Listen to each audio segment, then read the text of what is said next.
पेड़ों के नीचे रखी पड़ी खंडित मूर्तियां पूजन सामग्री ये सिर्फ टूटी हुई मूर्ति नहीं है, ये हमारे समय, हमारी आस्था और हमारी समझ का एक आईना है। वो मूर्तियां कभी किसी के घर का सबसे पवित्र कोना रही होगी। सुबह का प्रभु प्रणाम, शाम की आरती, फूलों की खुशबू, दीपक की लौ और मन की अनगिनत इच्छाओं की साक्षी रही होगी। कभी उसे बड़े प्रेम से खरीदा गया होगा। यही हमारे घर के ठाकुर जी होंगे। कितनी श्रद्धा से स्थान दिया गया होगा, जैसे ईश्वर को अपने घर बुलाया हो।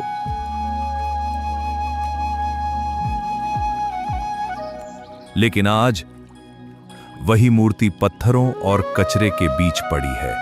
इन मूर्तियों पर न कोई फूल, न दीपक, सिर्फ धूल और उपेक्षा। क्या ईश्वर भी टूट जाता है? सवाल मूर्ति के टूटने का नहीं है, सवाल हमारी भावना के टूटने का है। जब तक मूर्ति चमकती रही, हमने उसमें ईश्वर देखा। जैसे ही वह खंडित हुई, नया त्योहार आया, हमने उसे त्याग दिया किसी पेड़ के नीचे। तो क्या हमारी आस्था भी सिर्फ बाहरी रूप पर आधारित थी?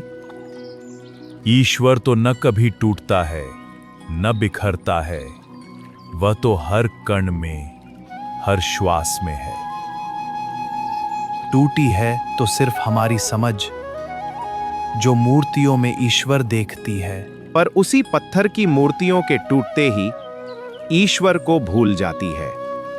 रोज उसी स्थान से गुजरते हुए जब जब मूर्तियों की आंखें हमें एकटक देखती हैं, एक मौन पुकार सुनाई देती है। जब तक मैं सुंदर थी, तुमने मुझे भगवान माना। जब मैं टूटी, तुमने मुझे कचरा समझ लिया। क्या तुम्हारा प्रेम भी इतना ही अस्थायी था?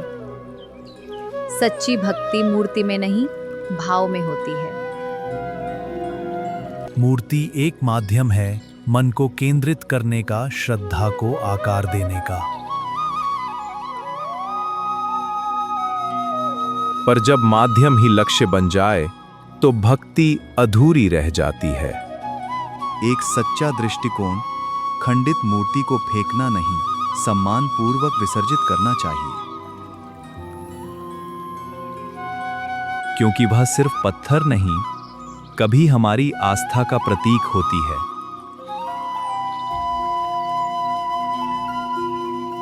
और उससे भी बड़ा सत्य, हमें अपनी आस्था को मूर्ति तक सीमित नहीं रखना चाहिए। ईश्वर मंदिर की मूर्ति में नहीं, बल्कि उस भावना में है जो उसे पूजते समय हमारे भीतर जन्म लेती है।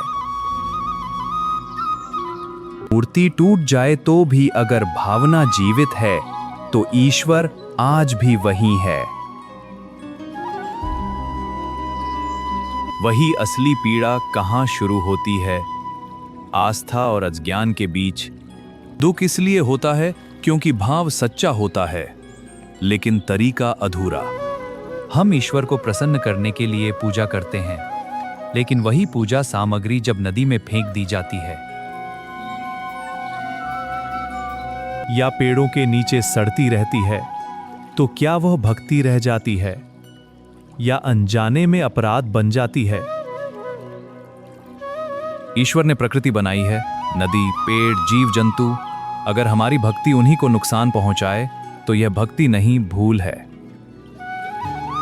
विसर्जन का सही अर्थ है सम्मान पूर्वक वापस प्रकृति में मिलाना, न कि फेंक देना। आज हमने विसर्जन को त्याग बना दिया है।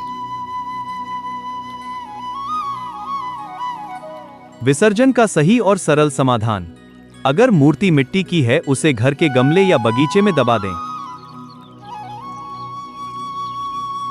वही मिट्टी फिर पौधे को जीवन देगी। यह सबसे पवित्र विसर्जन है। एक साफ टब बाल्टी में पानी भरें, मूर्ति को उसमें धीरे धीरे घुलने दें। बाद में वह पानी पौधों में डाल दें। पूजा सामग्री, फूल, माला, पत्ते, इन्हें कचरे में नहीं, कंपोस्ट खाद बनाएं।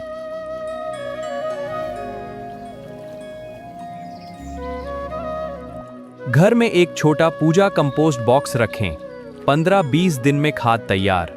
कृत्रिम प्लास्टर मूर्तियों से बचें। पीओपी मूर्तियां न घुलती हैं, न प्रकृति में मिलती हैं, सिर्फ प्रदूषण बढ़ाती हैं। हमेशा इको फ्रेंडली मूर्ति चुनें। ईश्वर को प्रसन्न करने के लिए नदी को गंदा करना जरूरी नहीं, पेड़ के नीचे ढेर लगाना जरूरी नहीं। ईश्वर तो वहीं प्रसन्न होगा जहां प्रकृति सुरक्षित होगी।